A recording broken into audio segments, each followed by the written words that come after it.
새벽 5시 반, 아직 해도 뜨지 않은 시간에 누군가는 백화점 앞에 서 있어요. 두꺼운 패딩을 껴입고 따뜻한 아메리카노 한 잔을 손에 쥔 채. 이유는 단 하나, 가방 하나를 사기 위해서. 근데 이 장면이 신기한 건 저 줄에 선 사람들이 딱히 부자가 아니라는 거예요. 월급 300만 원짜리 직장인, 카드빚 200만 원 있는 대학원생, 전세 보증금 겨우 맞춘 신혼부부.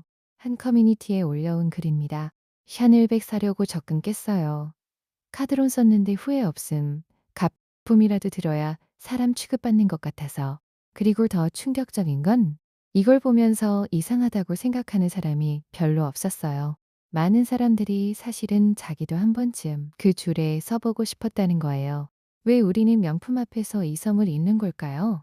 오늘 그 이유를 정확하게 파헤쳐 드릴게요. 당신이 절대 인정하고 싶지 않았던 진짜 이유로요. 솔직하게 한번 물어볼게요. 카페에 갔을 때 옆 테이블 여자 가방이 뭔지 한 번이라도 봤죠? 그리고 그게 샤넬이었을 때 아주 잠깐이라도 나도 저거 있었으면 이라고 생각한 적 있지 않아요? 이거 부끄러운 게 아니에요. 사실 이건 거의 모든 사람이 가지고 있는 아주 인간적인 감정이에요. 넷플릭스 드라마 레이디 두아 보신 분들 계세요? 신혜선이 연기한 사라 킴이라는 캐릭터가 있어요. 그녀는 상위 0.1%만 소유한다는 하이엔드 명품 브랜드 부두아의 아시아 지사장이에요.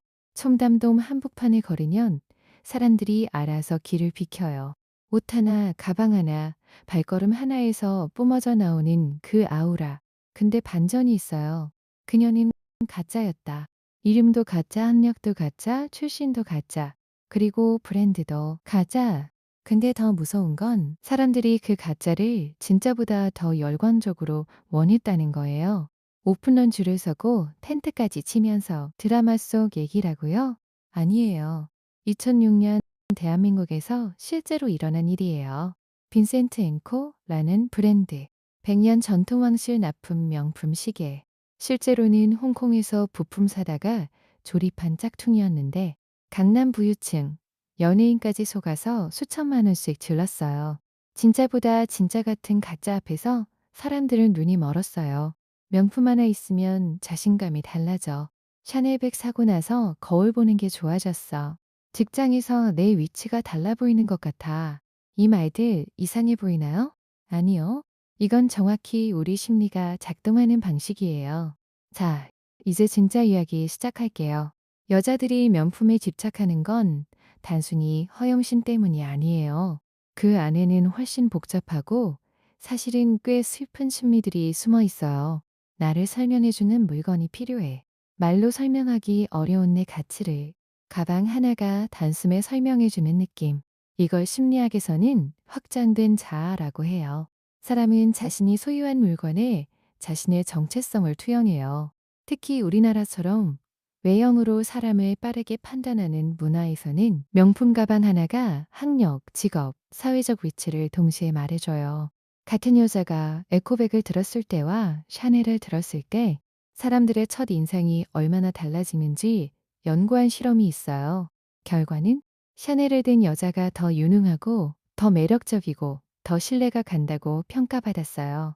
억울하지만 이건 현실이에요. 그러니까 명품을 원하는 건 사치가 아니라 제대로 보여지고 싶다는 욕구예요. 레이디 두아에서 가장 무서웠던 장면이 뭔지 알아요? 사라 킴이 처음 부두아 VIP 파티에 들어갔을 때 아무도 그녀에게 넌 누구야? 라고 묻지 않아요. 그냥 가방을 보고 옷을 보고 태도를 보고 자동으로 저 사람은 우리 편이다 라고 인식해요. 이게 명품의 가장 강력한 기능이에요. 나는 이쪽 사람이야를 말없이 증명하는 것. 커뮤니티 게시판에 이런 글이 있어요.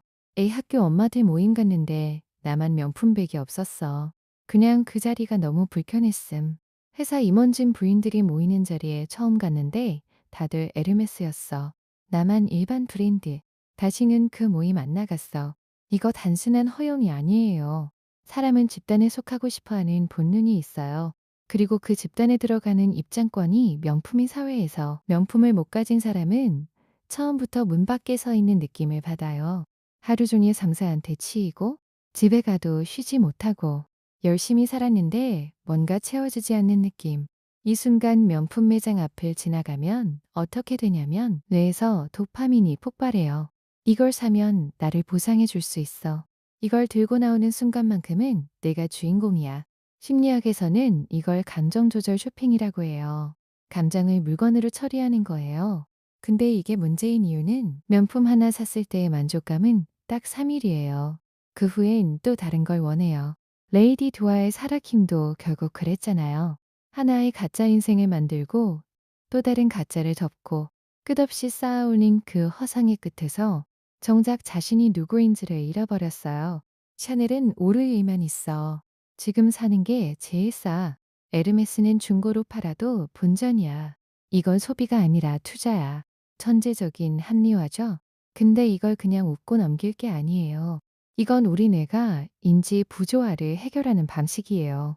나는 현명한 사람이야 라는 자아상을 지키기 위해 충동적 소비를 합리적 선택으로 재해석하는 거예요. 실제로 샤넬 클래식백은 2019년 대비 2024년에 2배 이상 올랐어요. 이 사실이 사는 게 맞다는 확신을 더욱 강하게 만들어요. 근데 이 논리의 함정은요. 재테크를 위해 샀다면 팔아야 해요. 근데 팔아요? 안 팔죠. 왜냐면 그 가방이 필요한 건 재테크가 아니라 자존감이거든요. 자, 이제 조금 더 불편한 이야기를 해볼게요. 가품 얘기예요. 커뮤니티에서 이런 논쟁이 자주 벌어져요. 가품 들면 뭐가 나빠? 어차피 모르잖아. vs 가품 두는 사람이랑은 친구 안 할 것 같아. 이 두 의견이 엄청나게 싸워요. 근데 저는 이 싸움이 사실 같은 뿌리에서 나왔다고 생각해요. 가품을 사는 사람이나 가품을 혐오하는 사람이나 둘 다 명품이 지배당하고 있다는 거예요. 가품을 사는 심리를 분석해보면 크게 세 가지 유형이 있어요. 첫 번째, 분위기만 내고 싶어 타입. 이분들은 명품 자체에 집착하기보다 그 분위기와 이미지를 원해요. 샤넬 로고가 새겨진 가방을 들었을 때 스스로가 조금 더 세련된 사람이 된 것 같은 느낌. 이건 사실 꽤 이해가 돼요. 두 번째, 들키면 어때? 타입. SNS에 올리고 모임에 들고 나가고 이미 진짜인 척 살고 있는 유형이에요. 이분들한테 물어보면 이렇게 말해요. 진짜랑 구별 못하면 진짜 아니야? 레이디 두아에서 사라킴이 딱 이 말을 해요. 진짜와 구별할 수 없는데 가짜라고 볼 수 있나요? 소름 돋지 않아요? 이 대사가 드라마 속 명품 사기꾼의 말이지만 사실 수많은 사람들이 일상에서 이 논리로 살아가고 있어요. 세 번째, 나도 알아. 그냥 갖고 싶어. 타입. 이분들이 사실 제일 솔직해요.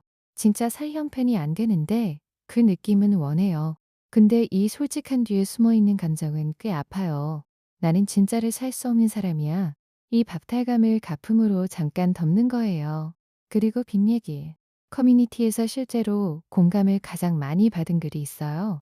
월급 320만 원인데 샤넬 클래식 사려고 카드론 400 땡겼어. 후회 없어. 근데 3달째 야근 중. 이 글에 공감이 수천 개예요.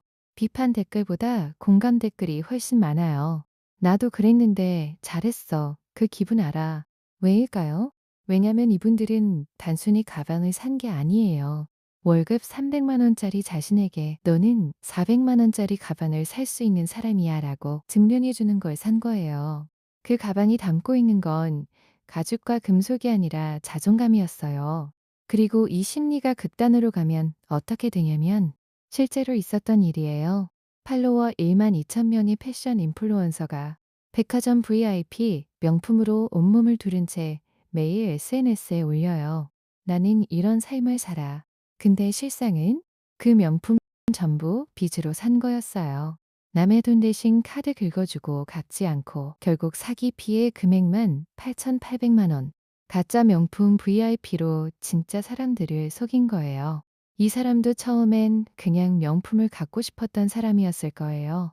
근데 그 욕망이 통제를 잃었을 때 사람은 이렇게까지 가요. 레이디 두아의 사라킴처럼. 저는 오늘 명품을 사면 안 된다는 말을 하려는 게 아니에요. 명품을 좋아하는 게 잘못됐다는 것도 아니에요. 근데 딱 하나만 짚고 싶어요. 그 가방을 원하는 게 나인가요? 아니면 나를 보는 누군가의 시선인가요? 명품 심리의 가장 핵심은요. 사실 자기 자신을 위한 게 아닐 때가 많다는 거예요. 엄마 친구들한테 보이려고, 회사 동료한테 보이려고, SNS 팔로워한테 보이려고, 그 가방이 진짜 나를 위한 선택이라면 아무도 보지 않는 집안에서도 그 가방을 보며 행복해야 해요. 근데 솔직히 그렇지 않을 때가 더 많잖아요. 사라킴은 드라마 내내 모든 걸 가졌어요. 최고의 브랜드, 최상의 무리, 완벽한 외형. 근데 그녀가 끝까지 잃어버린 게 하나 있어요. 자신의 진짜 이름. 가짜 인생을 썼는데 모든 걸 써버렸기 때문에 정작 자신이 누구인지를 잊어버린 거예요. 이게 단순한 드라마 이야기일까요? 커뮤니티에 이런 글이 올라온 적 있어요. 명품 다 팔았어. 근데 그게 없어도 나는 나더라. 이 글에 달린 댓글 중에 이런 게 있었어요. 저도 그 깨달음 얻는데 5년 걸렸어요. 가방값으로 따지면 1,500만 원쯤요. 우리가 명품을 원하는 건 나쁜 게 아니에요. 그 욕망 안에는 더 나은 삶을 원하는 진짜 마음이 있어요. 인정받고 싶고 소속되고 싶고 예뻐 보이고 싶고 보상받고 싶은 이건 너무나 인간적인 감정이에요. 근데 딱 하나만 기억했으면 해요. 가방이 당신의 가치를 만드는 게 아니에요. 당신의 가치가 그 가방을 빛나게 하는 거예요. 명품이 가장 빛나는 순간은 사실 자기 자신이 확실한 사람이 그걸 들었을 때예요. 레이디 두아의 사라킴이 어딜 가도 압도적이었던 건 가방 때문이 아니었어요. 그 가방을 든 사람이 가진 태도와 확신 때문이었어요. 진짜 명품은 사실 당신 안에 있을지 몰라요. 오늘도 긴 글 읽어주셔서 감사합니다.